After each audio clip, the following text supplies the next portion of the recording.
Welcome, everyone, to From the Ground Up. Today, we will be joined by Jeff Mahony, the CEO of NEFT Vodka. How are you doing, Jeff? I'm doing great, John. Thanks for having me today. How are you? Oh, yeah, doing great, and excited to talk to you about some advice for entrepreneurs on how they can run and scale and do all the things that they want to do to help their business Do my along. best. Yeah, tell us about yourself. You work with NEFT Vodka. Tell us all about your background and how you got into that. Well, I'll be brief. Worked in aerospace with a degree in artificial intelligence from UCLA. Did a lot of work in various fintech operations, various patents and blockchain, etc. Uh, but I've always loved vodka. Been drinking vodka since the day I was born, I think. No, it's understandable. Well, I mean, now look, I know you've done blockchain stuff, and it's pretty heady stuff. But this is a bit of a career shift. I imagine you're still you have your toes in the water with those other things. But what sort of led you into doing vodka? This career shift. Yeah, vodka is is a landscape that's ripe for disruption. There's a lot of players out there. There's certainly some household names, no doubt. I think there's about 317 vodkas on the market at last count. But I enjoy the sipping version of various categories, tequilas, scotches, etc. Vodka doesn't have that, but it started that way in the 1300s, right? So let's bring it back. Quality, sustainability. There's a lot of features that have been lost over the centuries that we're bringing back to the market. What led me here was the ability to actually do that, to take a product that I think is a super high quality, a very premium product, and then wrap some operational knowledge around it that I have. So it was right for me. Okay, so yeah, you know go you're dealing with some big companies, as you mentioned, 300 brands roughly out there already, and some big ones that we all know about because we see their ads all the time. What are some of the roadblocks that dealing with massive competitors? What are some of the roadblocks that puts into place, and how are you dealing with those? Well, it's not just the roadblocks. I think they they create opportunity for you.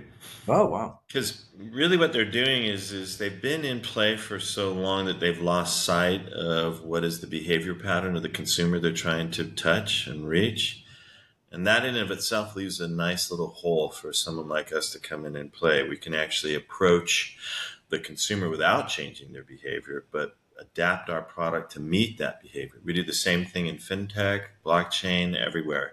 So for me, it's not about creating a change in behavior. It's about finding a industry who's not addressing the behavior that their patrons have, and then we come in and create that. So what is that here? There's no high quality vodkas. If you need to prove that to yourself, go to the Bevmo, go to the whatever, look behind the glass. Look behind the glass for a tequila, you're going to find a very high value product.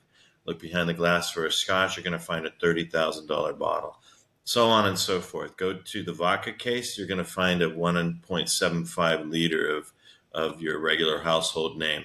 There's nothing special about it. They're protecting nothingness. They just needed to have a glass case for the vodka. So the door is wide open. A sipping vodka, a vodka made out of two ingredients instead of all the other additives that are rot inside of some of these bottles. It's really quite devastating when you look at the fact that 50 milliliters of a 750 can be anything Yeah. and not reported. We wanted to get away from that. Use the best water, use the best ingredients, and come to the table with a high quality product. Recognize, though, that if you come to the table with a low quality product, people will enjoy it. They'll take it up. They will. They'll go through this, but it'll be a slow, arduous task, and you'll end up like every other product. We wanted to take a different route, and we did that even with our barrel, which I'm sure we'll talk about. Yeah, for me, my drinking experience with vodkas has always been, pretty stereotypical from what I'm sure you're describing. For me, it's just sort of an alcohol delivery system. Right. The mass market produced vodkas out there where, it's sort of designed to take on the flavor of whatever you pair with it, whether that's orange soda or, you Yeah. know, You're just drinking orange soda. It has a little bit of alcohol that you can't taste. NEFT is a flavor forward product. It's Yeah, something yeah. Tell me designed about for that. Yeah. sipping. So we've taken the bite away. We've actually gone through a reduction in this distillation process. So you'll see that some vodkas are distilled 7 or 8 times, and they try to put out into the marketplace that that's good. If you think about distillation, what that means is that was a very unclean product if it takes seven Mm, distillations to clean it. So mm. let's start with something that's clean. Let's get the best water on the planet. That happens to be in Austria, which is where we're born. Let's get that water through 50 years of granite filtering from in the Alps. Let's go and get non-GMO rye in the area that are ancient grains. We use 4 of those. And then let's add nothing else. So let's actually craft a product that has a good taste, that doesn't have that bite that you're talking about, that we're not just suffering through so we can get a little alcohol into our system, but something that we can actually enjoy in a sipping version. That requires that you don't have those additives. And those additives that I was talking about earlier are there to cut that bite. And so what you're actually experiencing is something that's already been cut. It's terrible as it exists, but think about what it was before they added these additives, these fructoses, these glycerins to cut that bite. It's a very, very unclean product traditionally. We've taken the opposite tactic. Let's do something that is high quality, that tastes great. And then something that's really interesting is depending on your DNA, you'll have a bit of a peppery taste at the end, but not Mm. harsh. You might have a bit of a lemongrass taste at the end, but not harsh. And it really does depend. So this is an actual flavor forward, high profile product that's clean. You can drink about 3 times as much, don't tell anybody, and not have the hangover. Really? Yeah, it's really amazing because it's the sugars that add those hangovers, and they come built into all the other vodkas. So we've decided to take a different tactic and create something that you can actually enjoy as part of your lifestyle. I talked about behavior changes. Don't want to make behavior changes. I want you to enjoy this as part of your life. I want to connect with you in the place that you are. And that usually is, for most people, a leveling up. So we're providing that product that levels you up. Yeah, you mentioned sort of, I think briefly in there, you talked, you mentioned the sustainability aspect of it. Um, Talk to me a little bit about that. And also, well, how does that relate to the packaging? This is a totally different packaging than we're used to seeing for any vodka out there. It's like, I just think of blue, big, Right. bottles and Russian names, Stolichnaya, et cetera. Tell me about your packaging and how that relates to the sustainability aspect. Well, and that's really the authentic part of the brand, right? Is not just the quality of the juice, as we like to say inside, but to have sustainability built into your DNA. And that means starting from the very scratch, right? So our barrel is tin and aluminum. It's 100% recyclable. It's unbreakable. We've even had very strong gentlemen try to throw it against the wall just to see if would break. Doesn't break. We've dropped it from 3-story buildings. Doesn't break. And so you have a form factor that is built from the ground up to be sustainable. It's 100% recyclable, unlike glass.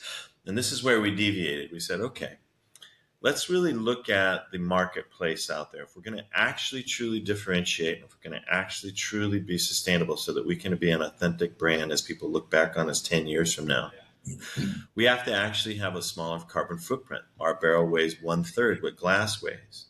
Glass isn't as recyclable as people believe. Any colored glass goes back into the trash stream. Really? So it's the only clear glass that gets recycled. So we're 100% recyclable. We're a lighter weight. That means when we're on the ocean making our rounds to the 22 countries that we operate in, that we are 1/3 the carbon footprint of pushing the analogous glass. So we wanted to think about all those pieces.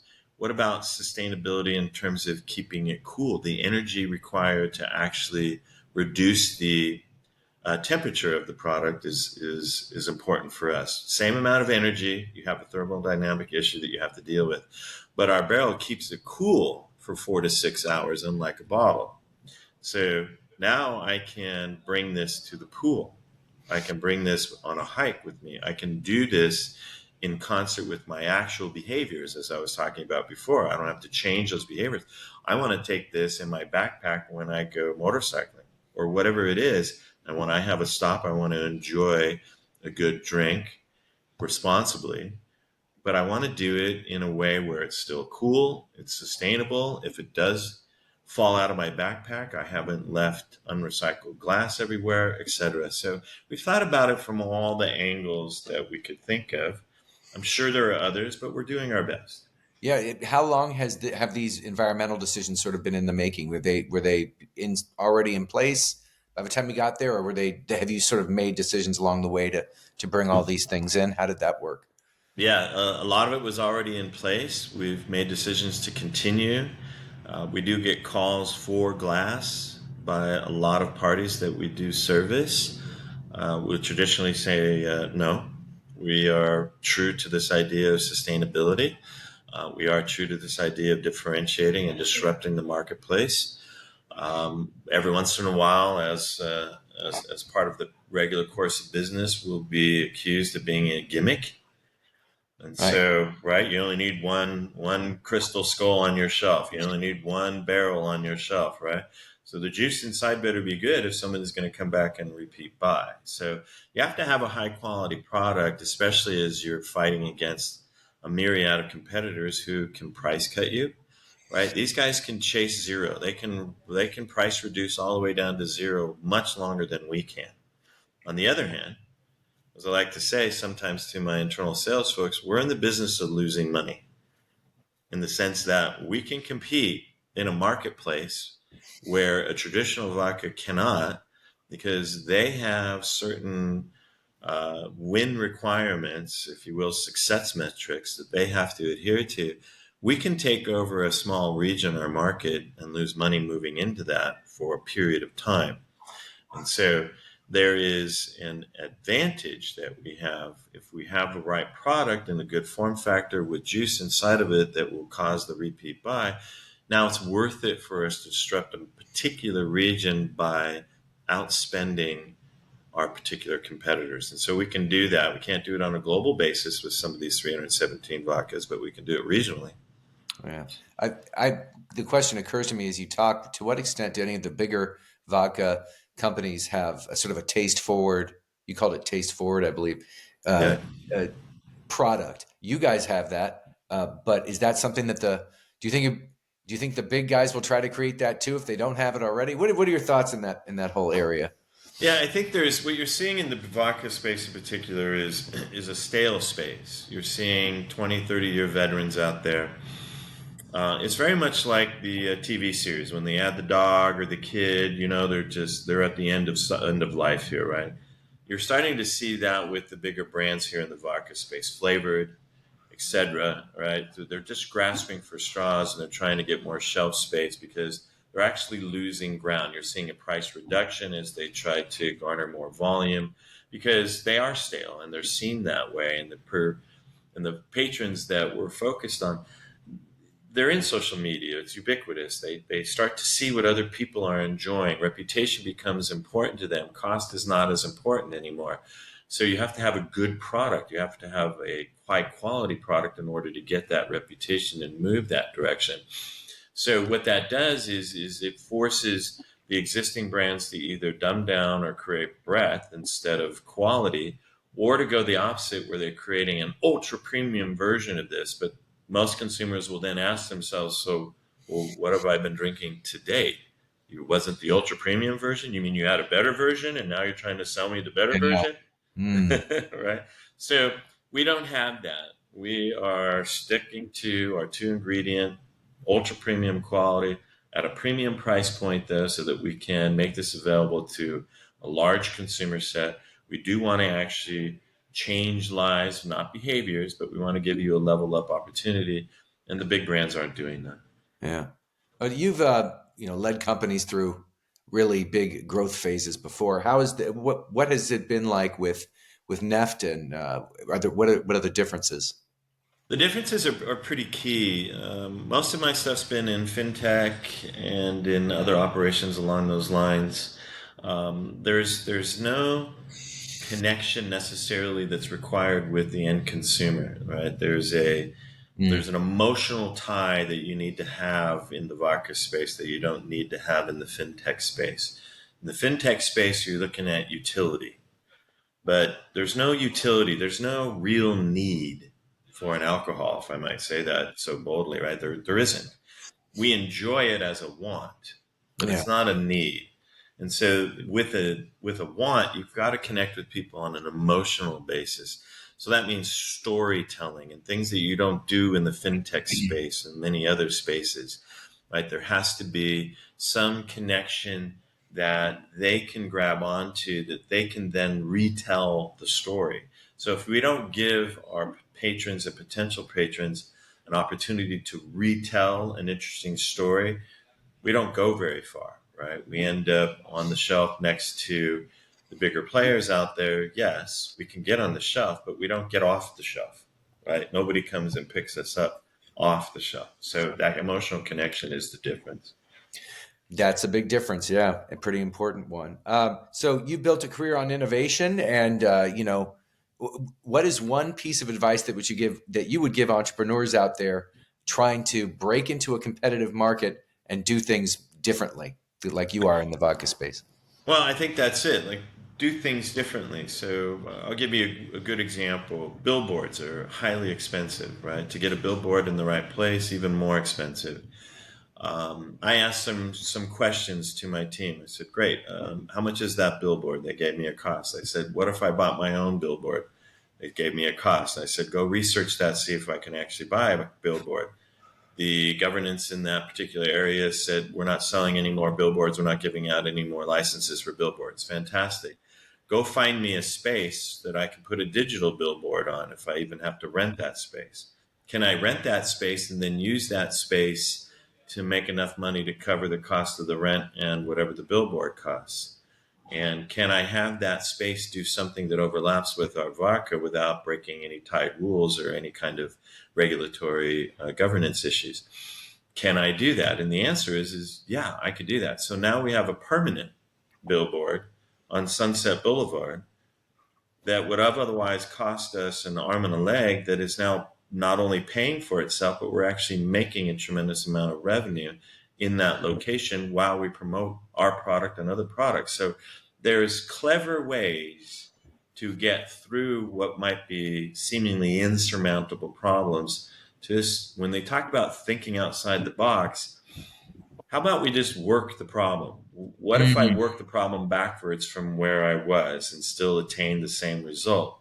And each time that I run into a roadblock, how would I solve that roadblock? Eventually, you run out of roadblocks, Man. and now you have a solution. So that's my advice: is don't give up. Think through this. There's probably a way that you can creatively accomplish what you're trying to accomplish. Great advice. Okay, so as far as NEF goes, what is next for you guys? Where do you see the company in 5, 10 years? And Yeah. how do you plan on shaking up the industry? You mentioned there might be other, not just vodka in the future. That's right. So we're already acquiring other brands. We've acquired a Japanese tequila. We've acquired a couple of RTDs. We're looking at a gin. We currently have distillation operations opening in Goling, Austria, two in Hungary, one in the United States. We'll be expanding those so that we can manage our own capacity. I'm a firm believer for those business folks out there. You must control your own destiny. Don't let a third party control your destiny. They never operate as fast as you want them to. They don't care if you succeed or fail. There's no skin off them if you fail. So control your own destiny. Running our own distillation operations is part of that. We are in 22 countries, as I mentioned now, since November of 2018. We've moved into those 22 countries. By 2026, 2027, I want to be in 60 countries. So we're already starting those forays. That means that we're standing up the legal entities, that we're standing up the banking operations, the ready for business things that you need to have. So you can't just wander in. You've got to have a strategy, and that strategy includes being actually ready for business. Most people underestimate what is the regulatory environments in various places that they want to operate, whether it's states in the United States or countries outside the United States. They all have the regulatory issues. Some are easy, some are hard. You've got to start that process early. So I know this is really more about entrepreneurs. So I have a saying with our people: when it's inevitable, do it today. If it's conditional, we'll wait, right? Ah, If yeah, it's inevitable, meaning I must have this thing at some point, it's just like having a baby, right? You don't wait till the baby's born to go buy the crib. You've already got your room set up, everything's ready to go, right? If it's inevitable, do it today. If it's conditional, you might be able to wait. yeah. Great advice, Jeff. So, as far as NEF goes, and how people can, how can people, aside from Sunset Boulevard, Yeah. where can people see you guys? How can they talk to you personally or the brand? How can they get to you online? So the website's the best way to go. I like to be admin, so I am admin at all our domains. So if you actually send to admin, it'll show up at my computer. Don't tell anybody else, just between me and you, right, John? Yes. Uh, that's the best way. We're trying to be an authentic company, which means we have to be transparent. So being transparent, being available as best that we can is a hallmark of us. So our websites are the easiest way to do that. Otherwise, you can see us at Total Wine and Ralph's and all your major venues that you want to go to. If you don't see us on the shelf, ask for us. I bet Yeah. they'll put us on for you. And I did go to your website and I said you have a store locator there, it's nearby, so I will It's be checking nearby. it out. Ah, great. Well, Jeff, great to have you on From the Ground Up. Anything else you would wish to mention that you feel like you haven't had a chance, or we're good? No, no. I mean, I can go on for hours. Maybe you'll invite me back. Love to have you back. I'd love to have you back to hear more about the tequila when the tequila is roll that out more fully and all Wonderful. that. I would love to do that. All right, Jeff. Thanks for joining us. Thank you, John, for having me. Have a great day. Bye bye.